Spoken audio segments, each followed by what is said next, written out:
Some people say that Singapore has lost a lot of its heritage, but they're the people who haven't visited the very charming Emerald Hill.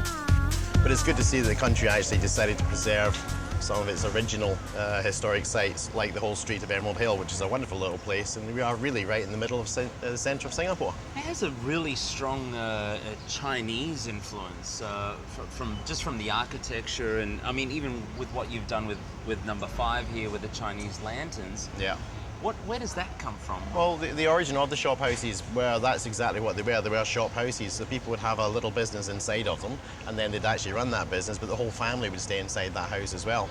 And in the very centre of the house, you have an old air well, which would allow fresh air to come in, and that would also give you some extra daylight, because they're quite long and narrow. The rain would come in, you'd have a little pond in the middle of it in the old days, and the whole family would work and live in here. They sleep here, they eat here, they work here, that's why it's called a shop house. Now, Kenny here has promised me some pretty outstanding cocktails. I've been here once before, but let's go in and Let's taste a sample of 2 or 3 of you. Let's have a taste. Absolutely. All right. Here's to drinking. We've been doing quite a lot of martinis recently, because martini is a classic as a base, but I think you've seen around the world it's becoming very, very popular to try and just do different types of infusions. So we've got the Bangkok martini, lemongrass martini, the Earl Grey, the espresso, pandan. Pandan leaf is a leaf you put inside your car to keep cockroaches away, because cockroaches don't like pandan leaves. I think something like the Martini's chrysanthemum martini, or maybe, you know, or doing Bangkok. something with the chrysanthemum. Do you guys? I'm sure my guys are great. They're well trained. They can do it. They can do anything. I'll do that as a shooter. Okay. And then I think the Bangkok is yeah. 1 chrysanthemum shooter and 1 Bangkok martini.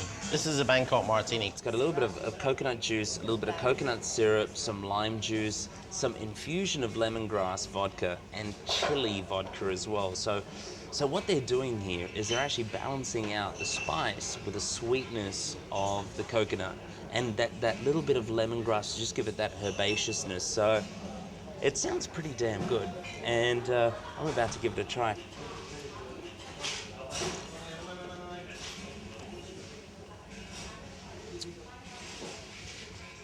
Wow, I think you find that quite nice. that is so yummy.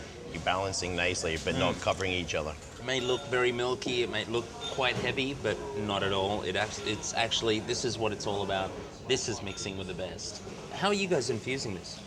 The chrysanthemums are basically chopped up and just shoved into the bottle, Fresh? and left there for a good week. And then we strain it back through a strainer, and that's why the colour is more intense than maybe when you do it with the dried. Oh, that is Moorish. That is beautiful. Yeah. What I'm getting is just like extreme, like You get a good long fresh taste floral. down your palate as well. It just stays in the throat. And it's rounded and it's smooth and it's like I could have actually I will finish that. That is truly beautiful. Keep it simple. That's how it works.